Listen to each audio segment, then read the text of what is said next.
between Bill and I. It has been very, very few occasions when we have not gotten what we've gone after. How many deer do you think we've... Between the three of us, me, you, and Snoopy, I was counting up the other day, I think we picked up somewhere around 140 deer. How many out of the 100, we picked up 140 deer, how many have we not gone on that we have not? I was trying to figure up our success rate, and I think we're running somewhere around, we're between 94 and 96% on what we go after. The ones that we don't get have got to be very, very bad hits. I know there's only been 2, possibly 3, that we've gone on my deer. This is one which wasn't a good hit. And the one we trailed that night for about 2 miles with JJ. Yeah. Right straight through there. That's the only 2 deer I know of that we've gone on. Between the 2 of us, usually when we hit, we get it. If there would have been some other person out of the 140 deer that we found, how many do you think they would recover out of 140? Bill, you and I both have been on other deer that people have quit on and ended up picking the deer up. You know what that situation is. Without saying something bad about people, most people quit entirely too quickly. We've been in the night that we got your 6 point out of here. We came in at 7:30 that night, and it was 3 o'clock in the morning when we found the deer. 3:30 in the morning when we found the deer. Most people would have quit. Like we were saying the other day, I don't know whether the dog's that good or just that he finally blunders on it when we tear the woods up enough. You've been on deer with me that I've shot, that it's been, oh gosh, 2, 3 o'clock in the morning is not rare at all. Yeah, that's just about every third deer is at least 11 o'clock or past before we find it. That's the thing with the bow and arrow, and it doesn't necessarily indicate that it was a bad hit. What it does indicate is that a lot of times you'll hit a deer in a vital place, and the arrow will exit in such a way that it'll come down through the intestines, and the viscera will seal the wound up, and as soon as it does, you have no blood. You have nothing to trail visually. Then you have to go get Wonder Dog. Now, I didn't teach him how to say those big words right now. Now, I've told everybody else about me starting you in archery. What have you got to say about it? Well, it's been some time, and I must say that without your help and support, that I don't believe I could have proceeded as far as I have in the sport of archery. But when one endeavors to pursue game in the forest without the help of someone who is skilled, that's the only word for it, skilled, like my friend Bill here. It just makes you proud to be associated with an individual like that can find his way in and out of the woods at night. Although at times I must say, and I shouldn't really say this, but I'm going to say it now, I have heard him at times at night whimpering while he was in the woods, and at first I thought it was because he was afraid we weren't going to retrieve the game, and then I found that what it was is he was actually frightened of being in the woods. While one night I recall, oh gosh, this has been 2 years ago, I recall he was walking out on the trail with a flashlight, just whistling and having a good time. I don't know whether whistling was to scare the ghost away or not. And a very small blackjack oak tree, the wind caught it and gusted it real hard. And all Bill could do was, hoo. That was all he said, and stomped in the same place for about 30 seconds and never moved an inch. If I recall right, there was fellas wearing glasses at the bottom of that tree shaking it. We have had some good times in the woods, though. We have. The problem with most people in retrieving game, this is the most fun part. It's not the hardest part. It's the most fun part. Anybody can stick an arrow in one. Finding it is where the difficult part is, and that's fun. And if you look at it as a task or something that's difficult to do, then you're not going to succeed at it. And all joking aside, Bill and I very, very seldom go in. We don't pick up what we go after. For example, your deer that night, George. What time was it we got out of the woods? 2 o'clock? About 2:30. Picked that sucker up. And that was your first deer. Most of the time, Bill and I will get called in on deer that people have shot their first deer. And you understand the anticipation that those people have, the frustrations that they have when you don't pick up the deer quickly. They expect you to run right out there off the road and about 50 yards, holler, here it is. And it just isn't that way, and the longer it takes, the more frustrated and disappointed they get.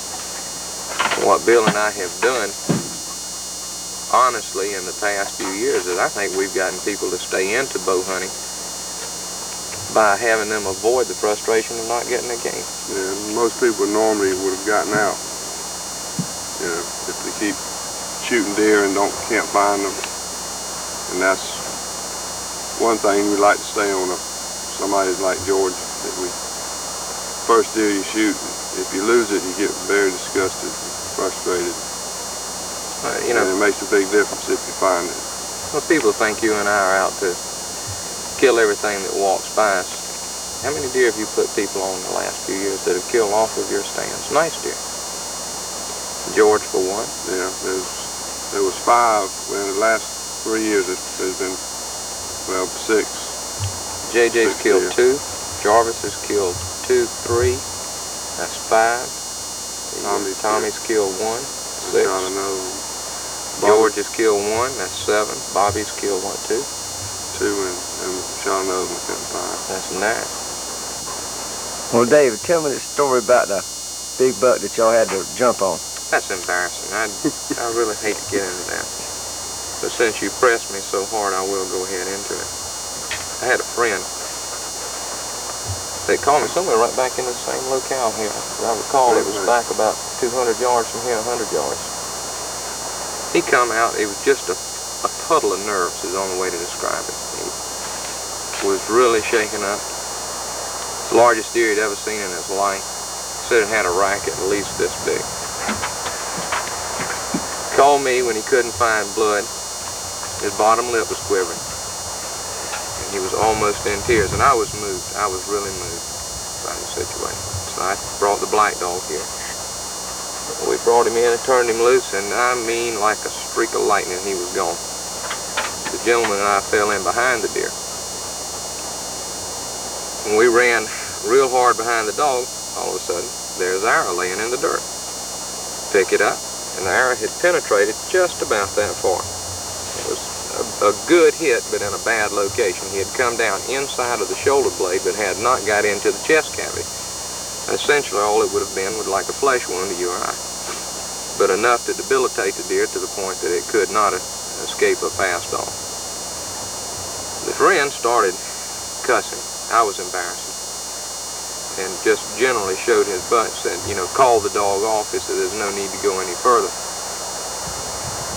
I handed him the arrow and was just getting ready to open my mouth, and I said, hush a minute, I think I hear something. And about that time, you could hear the deer tearing out one of those thickets back in there. It hit open ground, you couldn't hear anything else, and then behind it, you could hear the Labrador tearing the ground up, trying to get to it. The deer was about 200 yards to the north of us. Everything got quiet for about, what, 20 seconds, 30 seconds? And about that time, 400 yards that way, we heard the dog start barking. He had pulled the deer down, and they were presently fighting. I told Bill, I said, run to the dog. Bill was the one that shot it and was the puddle of nerves. I guess I have to tell him.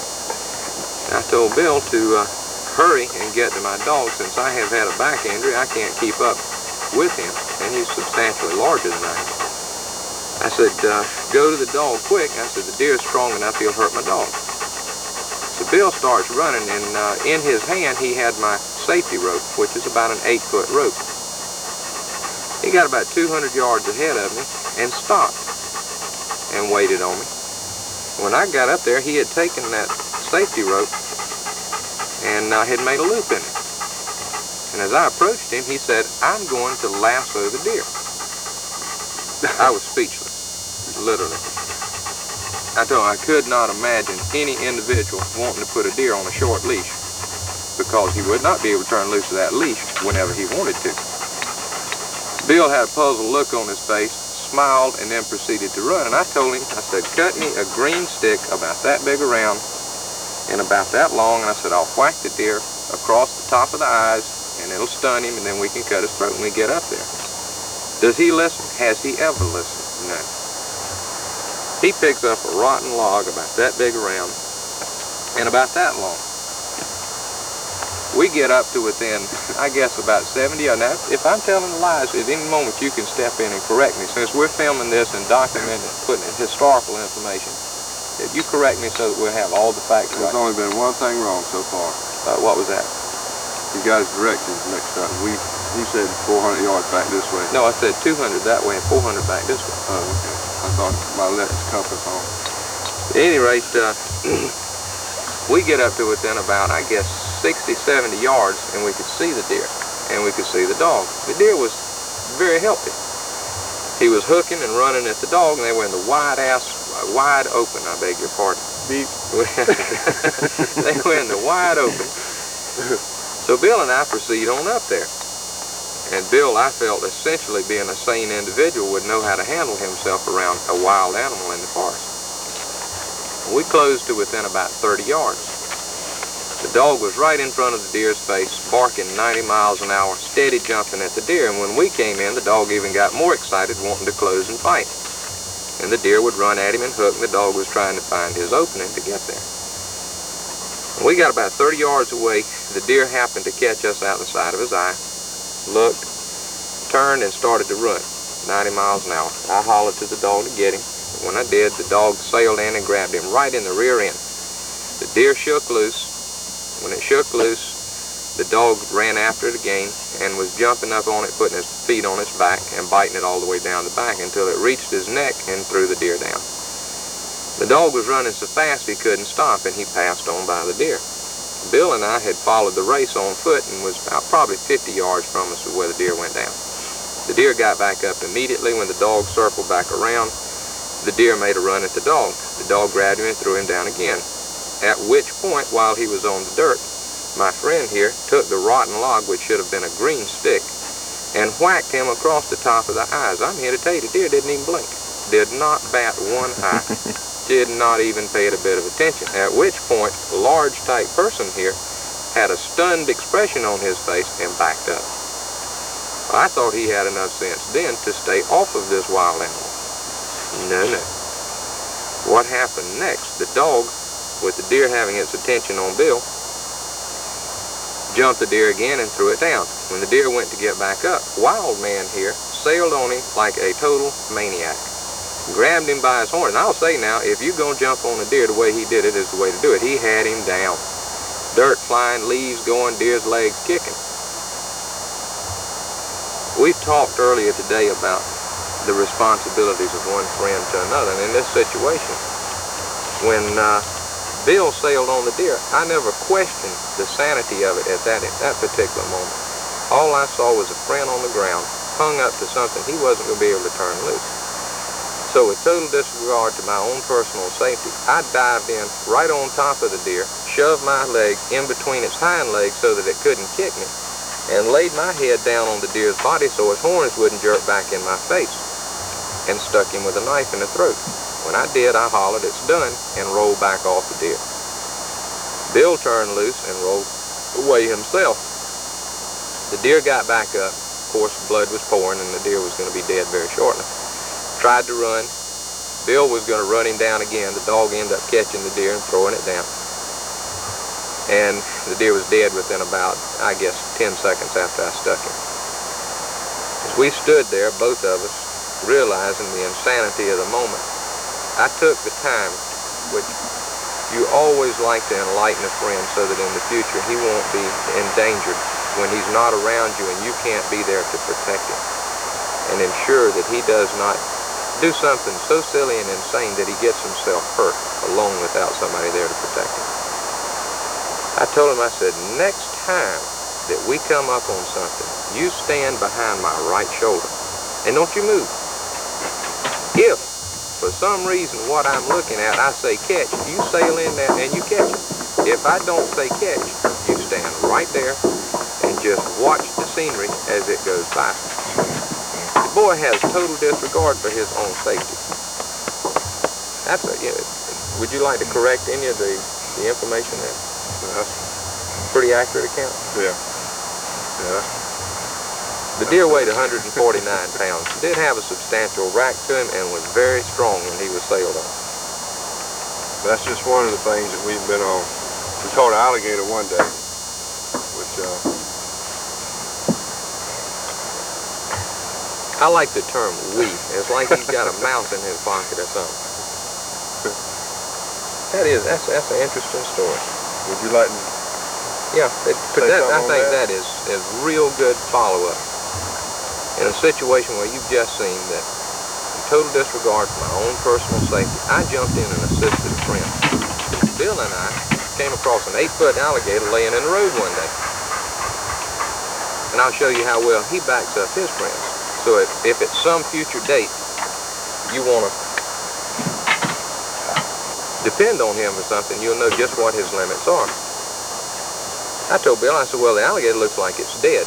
And I stepped down. Bill was standing at the hood of the truck. I stepped down and grabbed the alligator by his tail, which, no, indeed, he was not dead. When I picked him up by his tail, he commenced to turn around and try and eat on me. Well, I had absolutely no fear. I had a friend up there that was 6'8", 240 pounds, that I had all confidence to just sail right in there and help me. As I was backing down the ditch, I could not turn the alligator loose because he was trying to turn on me so bad and get to me that if I turned loose of his tail, he would indeed be able to turn around and then get my little body all over so as to render me harmless.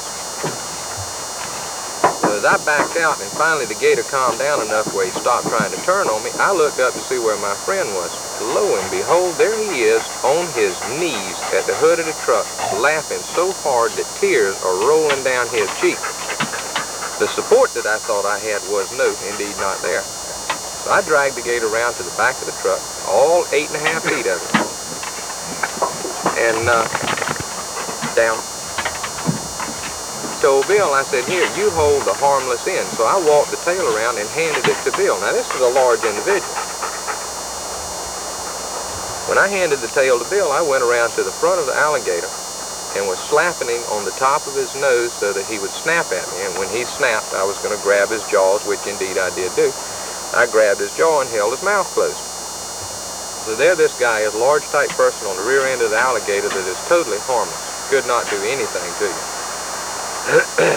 And I'm holding the mouth in both hands. I said, let's flip the alligator over and make him pass out, and then we'll load him in the truck, tie him up and load him. When we went to roll him, he started spinning. Rather than having my arms twisted around like so, as the gator's mouth turned, I just kept releasing and grabbing as he twisted around, feeling fully confident that if I did indeed happen to miss his jaw and he were to get free from me, I had a friend who was holding the rear end where he could not come to me. When the gator made his final pass and I got him stopped, I looked back and Bill had backed up 2 or 3 steps and had turned loose and was again in tears, just crying. He was laughing so hard he was crying, while I was standing there in front of sure death. He had got a little nick on his hand and told me that it was causing severe pain. When I looked at it, I could not even see a skin mark on his hand, much less a cut. And he was over there holding this monster of a paw that he calls a hand and whimpering in between laughing. At any rate, we threw the gator in the truck. I did get the last laugh. We threw the gator over the tailgate of the truck, and Bill proceeded up that side. The gator chewed up the back of his truck, down the sides, all the way to the cab of the truck. Then it turned and saw Bill and made a run to the other side, trying to get to Bill. And the only thing, honestly, to stop the gator from getting to Bill is he couldn't get his front legs over the top of the truck. But the old big boy, all I could hear when the gator made a pass at him was, hoo, and he did not move 6 inches. He ran in the same place, could not make any progress. Toward the ground, up, looked like a bud had been rucking there for about 6 weeks. That's pretty much an accurate account, isn't it? That's very true. I would think so. That's just one of our 2 of the many tales that the stories that we've got. Our next one, I think we're going to try to tackle a 4-foot hornet nest.